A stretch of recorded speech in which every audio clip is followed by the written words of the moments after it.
Let's say you want to create a TV show or a podcast or a live stream, but maybe you want to have multiple camera angles, or you want to be able to cut to some computer screen or some B-roll. Maybe there's going to be multiple guests with multiple microphones. To pull this off, you're going to need a video switcher. And Rode just changed the game because they just came out with the RØDEcaster Video. This thing has an unbelievable list of features. Now, a lot of people may only know Rode from their cheap Rode Wireless Go microphones that are plastic and very lightweight. But if you've ever used Rode's professional microphones, they feel great. And I have to tell you, this feels even better. This is one of the best feeling products I have used in a very long time. It's very heavy, super robust feeling, and the buttons feel great. On the back, you'll notice a ridiculous amount of inputs. We've got USB-C, it's actually powered by USB-C, which is pretty cool. We've got Ethernet, we've got a micro SD slot so that you can upload B-roll, 5 different USB-C ports, 6 HDMI, 4 1/4-inch headphone, and 2 XLR jacks. And you'll also notice that it has antennas because this thing has Wi-Fi and Bluetooth as well. Now, I do use a switcher. This is the ATEM Mini Pro. And I really don't want to have to undo this. But as you can see here, it's slightly bigger. The RØDEcaster Video has a much simpler button layout. There's also fewer buttons, so you would imagine it can do less, but I don't think that's the case. Obviously, I haven't had the time to go through every single one of these features, but I think this can do everything that the ATEM Mini Pro can do and more, which is pretty nuts. All right, let's plug some stuff in and see how it works. Now, this device has so many different inputs and so many features that this could get wildly complicated, but I'm just gonna show you a very simple 2-camera setup. We have this one on me plugged in to number 1 here. We've got a laptop plugged in with HDMI, and that's set to number 2. And then I have the output going to a big television that's in front of me. And this is called a multi-view screen. It's gonna show you all of your inputs, and it's gonna give you the ability to make all the changes you need and produce a television show or a live stream. Now, you can make some changes on the device itself, but it's really meant to be used with the Rode app. Let me show you how this works. It's going to show you all of the different Rode devices you have plugged in. Right now, I just have the RØDEcaster Video plugged in, and then we can click on these different options to open up different windows. And one thing that I really like about this software is that it actually shows you the video feed in the software. In other switchers I've used, that is not the case, and you have to have an external HDMI monitor, which is just a whole other thing you have to bring if you're trying to do this on location somewhere. So I love the fact that you can use your laptop as the monitor. Now, on my laptop here, I can jump between camera 1, which is me here, or I can go to camera 2, which is my secondary laptop here that I just have f-stoppers pulled up on. And I can switch back and forth between these two. And I can also do that by pressing 1 and 2 on the device itself. Now, let's say I want to do picture-in-picture. Maybe I want to talk about a video that I have pulled up on a laptop or a web page that I have pulled up on a laptop.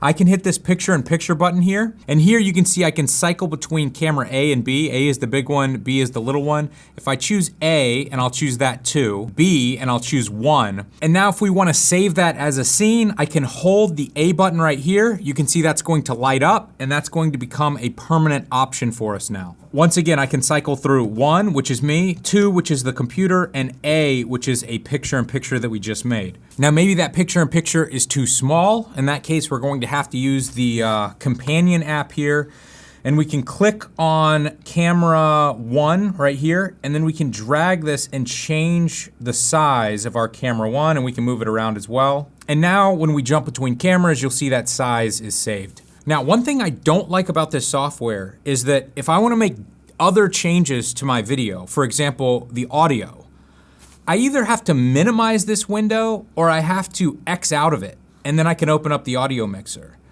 And if I minimize this, you know, Mac OS is really bad about making it kind of difficult to find these windows, and then I can open up configuration, but then I have to slide down here, and I have to find it, and I have to open it back up, and I can just find myself losing these windows.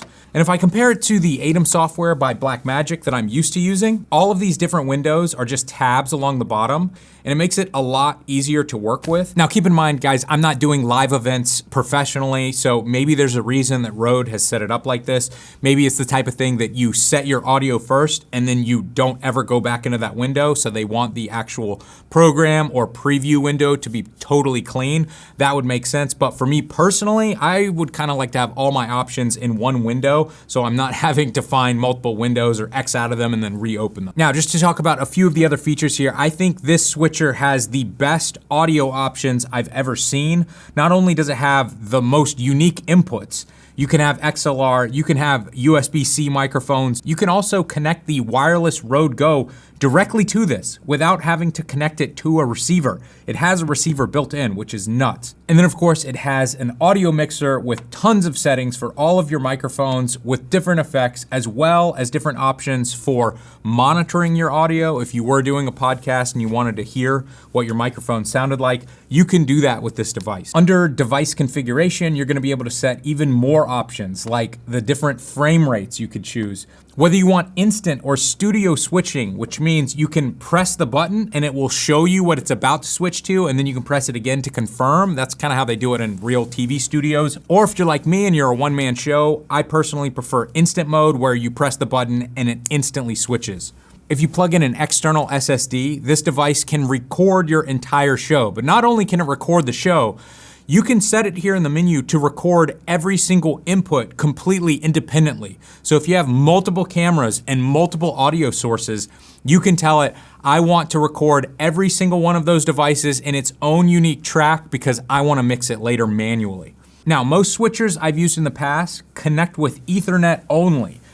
And this device does have Ethernet if you want to use it. I'm currently using it wirelessly. It's just connected to my home network, and I'm doing everything wirelessly, even getting a perfect video feed wirelessly. That's awesome. But this device also has Bluetooth. So if you want to connect something like a Bluetooth microphone to this, you can do that as well. Now, just like my ATEM Mini Pro, this also has auto switching, which means if you don't have somebody, working in another room switching cameras as you're trying to do your show or your podcast, this can do it automatically based on the audio and who's talking, but it's much smarter than my ATEM. It's not just following whichever camera has audio. It will jump between the host, the guest, and a wide shot of the host and the guest, and you can come in here and fine tune it. It's gonna feel much more realistic, like a human is the one who's actually making these decisions, rather than instantly cutting to somebody when they start talking. And finally, we have stream profiles. If you wanna go live on Twitch or YouTube or Facebook, you basically are given a stream key, you type it in right here, and then when you hit broadcast, it's going to broadcast directly from this device. You don't have to have a device like this. You can live stream from software on your computer like OBS, but if you want to cut between different video sources and you want to have different audio sources, it's going to be so much easier to use a device like this, and you can stream directly from this device. If you want to learn more about what this thing is capable of doing, I highly suggest watching Rode's promo video that they made for this the day that it came out. It's approximately 20 minutes, and they do an amazing job of packing it full of every single feature that this device has. I just looked up the price of this, and at $1,200, it's certainly not cheap. There are cheaper options out there, especially if you're just trying to do like simple live streaming online. You may not need all of these features, but if you consider everything that this offers, and you compare it to the next level up of live switchers, the prices can start to get insane really, really quick. $1,200 is actually an incredibly low price for everything that this can do. But as always, that's just gonna come down to your personal needs. Well guys, thanks for watching. If you're interested in professional photography or videography, head over to fstoppers.com/store to check out our full-length photography tutorials. And if you happen to be a professional photographer or just a hobbyist, check out our photography contest that we're running every single month at fstoppers.com/contest. You can win thousands of dollars in prizes, and it's totally free to join.